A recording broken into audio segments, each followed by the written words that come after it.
Hello everyone. कैसे हैं सभी लोग? बढ़िया, बहुत अच्छे। एसबीआई क्लर्क का एग्जामिनेशन है। कुछ बहुत इंपॉर्टेंट बातें आप लोगों से करनी थी एसबीआई क्लर्क के एग्जामिनेशन से पहले, तो प्लीज ध्यान से सुनिएगा। 1 घंटा जो आप एग्जामिनेशन हॉल में बिताने वाले हैं वो डिसाइड करने वाला है आपका फ्यूचर। तो बहुत सारे स्टेप्स हैं जो आपको लेने हैं। सबसे पहले तो मैं आपको बता देती हूँ इंग्लिश के बारे में। इंग्लिश सभी को पता है 30 क्वेश्चन आएंगे, 20 मिनट्स आपको मिलेंगे, मतलब टाइम की थोड़ी सी कमी रहेगी। तो क्या स्ट्रैटेजी फॉलो करनी है अगर हम इंग्लिश की बात करें तो आपके पास 30 क्वेश्चन हैं, 20 मिनट्स हैं, और पेपर भी हमको पता है। पेपर भी क्या आएगा, पहले मैं स्ट्रैटेजी डिस्कस कर रही हूँ इंग्लिश की क्योंकि काफी सारे बच्चों को नहीं पता होगी, और उसके बाद मैं आपको इंपॉर्टेंट टिप्स दूंगी कि आपको क्या क्या फॉलो करना है। तो कैसे करोगे? पेपर भी सबको पता है क्या आएगा। ग्रामर के क्वेश्चंस आएंगे 5, 30 सेकेंड ईच दोगे। सबसे पहले इनको कर देना 2.5 मिनट। वर्ड स्वैप आएगा या वर्ड ऑर्डर आ जाएगा या फिर वर्ड यूसेज आ जाएगा। थोड़ा सा डिफिकल्ट पेपर बनाया, डिफिकल्ट शिफ्ट हुई तो मैच द कॉलम आ जाएगा या फिर स्टार्टर एंड कनेक्टर आ जाएगा। इसके भी लगभग 5 क्वेश्चन आएंगे, 30 सेकेंड ईच देना, 2.5 मिनट।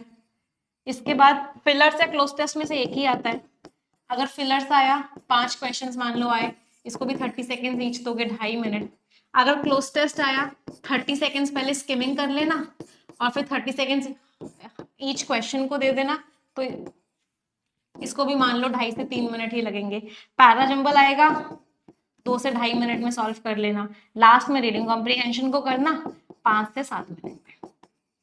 तो सीक्वेंस भी यही फॉलो करना। सबसे पहले ग्रामर वाले क्वेश्चंस कर लिए, फिर वर्ड ऑर्डर वर्ड स्वैप वाले कर लिए, फिर फिलर्स वाले किए, फिर आपने क्लोज टेस्ट किया, फिर पैराजंबल किया और लास्ट में रीडिंग कॉम्प्रिहेंशन किया। ये सीक्वेंस फॉलो करोगे तो 20 मिनट में आराम से पूरा पेपर कर लोगे। सीक्वेंस ऊपर नीचे करोगे तो मुश्किल होगी। बहुत बार क्या होता है, रीडिंग कॉम्प्रिहेंशन डिफिकल्ट लग रहा होता है, रीडिंग कॉम्प्रिहेंशन को पढ़ने में पूरा टाइम निकल जाता है। तो क्या करना, रीडिंग कॉम्प्रिहेंशन में सबसे पहले वोकैबुलरी वाले क्वेश्चंस कर लेना, क्योंकि वोकैबुलरी वाले क्वेश्चंस आप डायरेक्टली कर सकते हो बिना रीडिंग कॉम्प्रिहेंशन को पढ़े हुए। रीडिंग कॉम्प्रिहेंशन को रीड मत करना, स्किम करना, क्योंकि टाइम नहीं है, स्किमिंग यहीं पे काम में आएगी। तो आराम से कर लेना पेपर को, ये स्ट्रैटेजी फॉलो कर लेना। तो काफी सारी क्लासेस में भी आपको ये स्ट्रैटेजी बता चुकी हूँ। अब बात करते हैं कौन कौन सी चीजें हैं जो आपको ध्यान में रखनी है।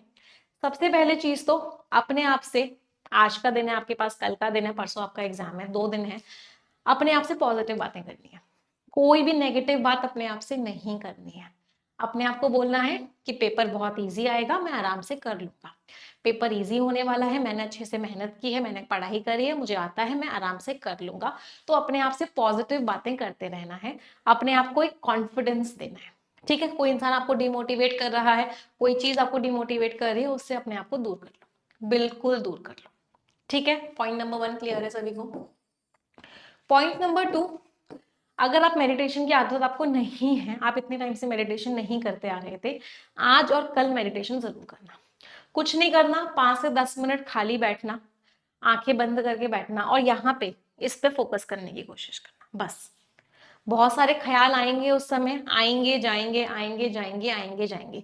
उन ख्यालों को ना ही लाने की कोशिश करनी है, ना ही हटाने की कोशिश करनी है, सिर्फ यहाँ पर फोकस करना है, इस पॉइंट पे फोकस करना है।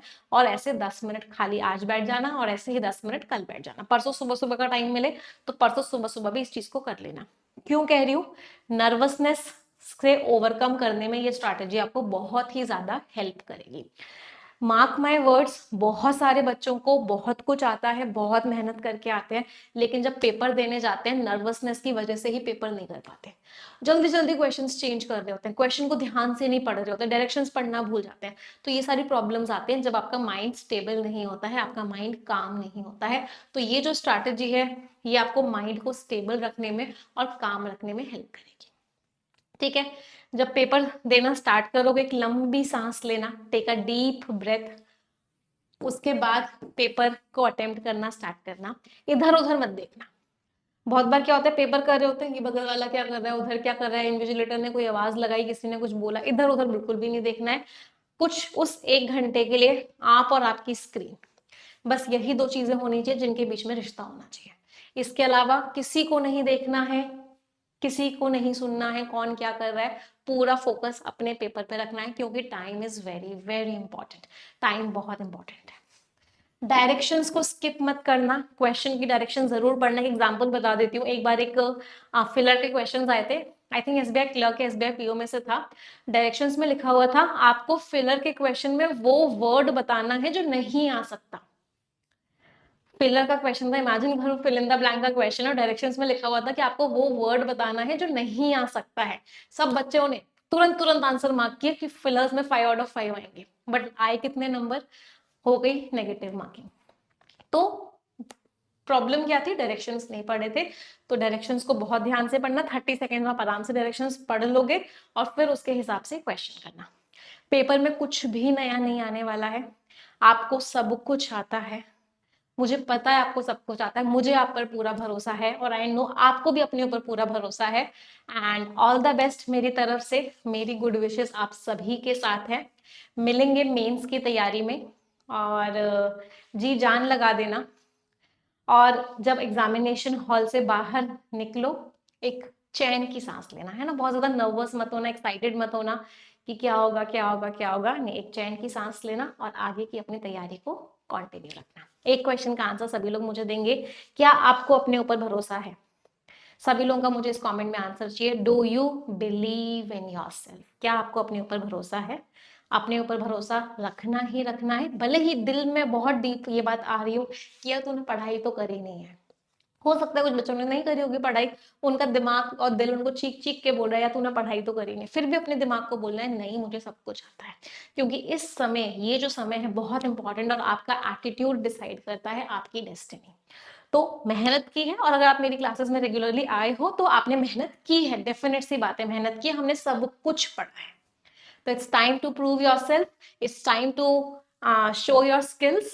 All the best once again. And do you believe in yourself? सभी लोग मुझे बताएंगे। Thank you.